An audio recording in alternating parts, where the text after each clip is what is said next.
Le corps est la dernière chose qui nous reste. Le corps est la première et la dernière chose. De la naissance à la mort, on a le même.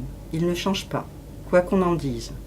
Ne croyez pas ceux qui disent « le corps change ». Il ne change pas. C'est le nôtre, malgré les années, malgré ce qu'il a vu, subi. Même si c'est un autre, c'est malgré tout le même, de la naissance à la mort.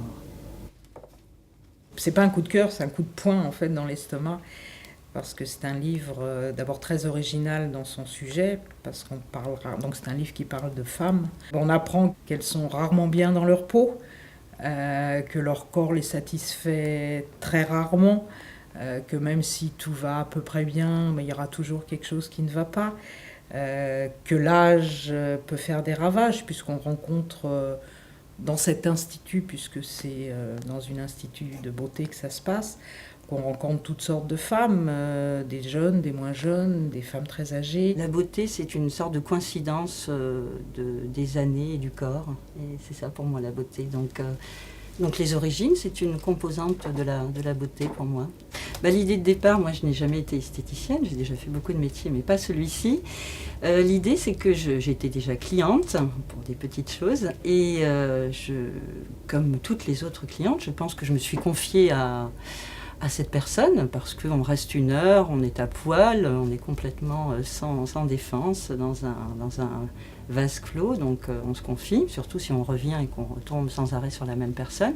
Je me suis dit, tiens, cette fille, elle va en savoir des choses sur moi, elle va en savoir aussi sur toutes les autres, donc elle est intéressante, c'est un personnage de roman, parce qu'elle est détentrice de secrets, d'une part d'intime, et puis elle connaît bien les corps. À travers le corps de ces femmes, c'est leur vie en fait qu'elles nous racontent, et c'est en ça que c'est émouvant, c'est terriblement violent. Je suis aussi une femme en colère parce qu'on nous donne en modèle, je ne sais pas qui, la presse féminine on peut l'accuser, mais pas seulement, on nous donne en modèle des femmes qui n'existent pas, et toutes les femmes, elles essaient d'exister, elles essaient de ressembler à des femmes qui n'existent pas. J'ai envie de parler des femmes telles qu'elles sont, et quand elles ferment la porte de la cabine d'un institut de beauté, et bien peu à peu, elles sont à poil, elles se livrent, elles sont telles qu'elles sont, et voilà, tous les masques tombent, et ça m'intéresse. C'est la vérité qui m'intéresse, c'est la vérité des corps.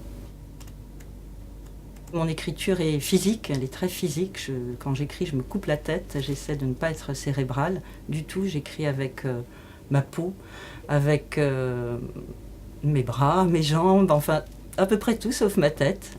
Un petit bout de ma tête qui est peut-être ma mémoire, mais j'essaie vraiment d'écrire avec mes sens, d'écrire au plus près possible des choses et des êtres. Et donc le corps est quelque chose qui m'intéresse parce qu'il garde la mémoire de toute notre vie, des souffrances, des joies, des blessures. Tout cogne en fait dans le livre, c'est l'écriture qui cogne et le sujet et les personnages qu'on y rencontre. C'est un roman tendre, violent et porté par une écriture sans concession.